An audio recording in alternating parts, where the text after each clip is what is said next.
عسلامة عسلامة ومرحبا بكم معنا في دبرتنا اليوم مع بعضنا مكملين في وصفات الفريز. عملنا معجون الفريز وتوا عصير الفريز، والحقيقة هذا من أبن العصائر اللي نحبهم على قد ما هو منعش وخفيف وسهيل.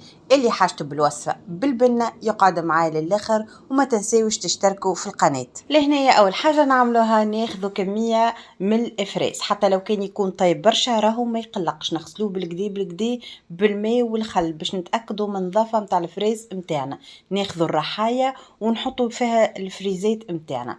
توا لهنا لو كان انتوما الفريز باش تستعملوه في وقتها، عصير الفريز باش تستعملوه في وقتها، تحطوا الماء والسكر معناتها معتدل كيف ما انتم تحبوه. لو كان باش تخزنوه ما تكثروش من الماء، ومن المستحسن لو كان ما تحطوش سكر بالكل. حتى لو كان باش تستعملوه السكر تعدلوه، تذوقوا كعيبه من الفريز نتاعكم وتشوفوا كان حلو ما تستحقوش السكر، كان ماهوش حلو تستحقوا السكر. الفريز اللي عندي راهو ماهوش حلو، هذاك علاش استحقيت نحط سكر. ولهنا كيما قلت لكم الماء ما نكثروش برشا. لهنا بعد ما تعصروه بالكدا تنجموا تصفيوه كيف ما انا صفيته، والا تخليوه الكل هكاك يبدا فيه هك القشره الصغيره. فيما يخصني راني نحب نصفي العصير متاعي، وبعدها الكميه اللي تخرج هذيك نزيدها شويه ماء ونعاود نرحاها، وهكاك يخرج لي اكثر كميه من العصير. وشوفوا ما شاء الله على الكميه اللي خرجت لي. ولهنا كي باش نحط في القبصان بطبيعه الحال بالبسط الدنيا ما قلقش. المهم لهنا شوفوا ما شاء الله قديش كميه خرجت لي، وبالحق المطعم جاني بنين يعشق. لهنا كيما قلت لكم للتخزين ما تكثروش ماء ومن غير سكر، والحلاوه بطبيعه الحال والخفه لهنا كل واحد قديش يحب وكيفاش يحب.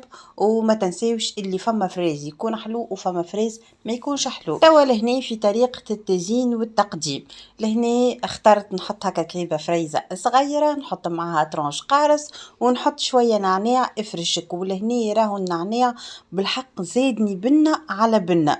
والريحه متاعو هكا كيفاش فيوحه، وقديش هكا العصير ظهر منعش، وزادوا انتعاش على الانتعاش اللي هو فيه. ولهنا في الدبوسه الكبيره اخترت نفس طريقه التزيين، الفريزه الصغيره والترونش متاع القارص وريقات النعناع الفرشكين. ولهنا في القبصان الكبير حاولت هكا نتفنن ونزيد هكا ابداعات فنيه.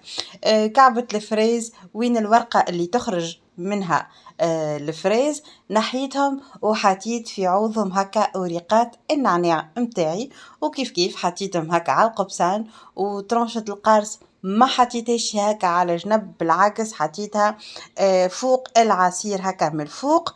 و كل واحد وكيفاش يحب يزين. انا شاركت معاكم طريقة التزيين متاعي، وشاركت معاكم طريقة الفريز اللي نعملها واللي تجيني منعشة وبنينة وهكا تفرهد على القلب. ان شاء الله تكون عجبتكم الوصفة، تجربوها، تكتبوا لي رايكم اللوطة في خانة التعليقات.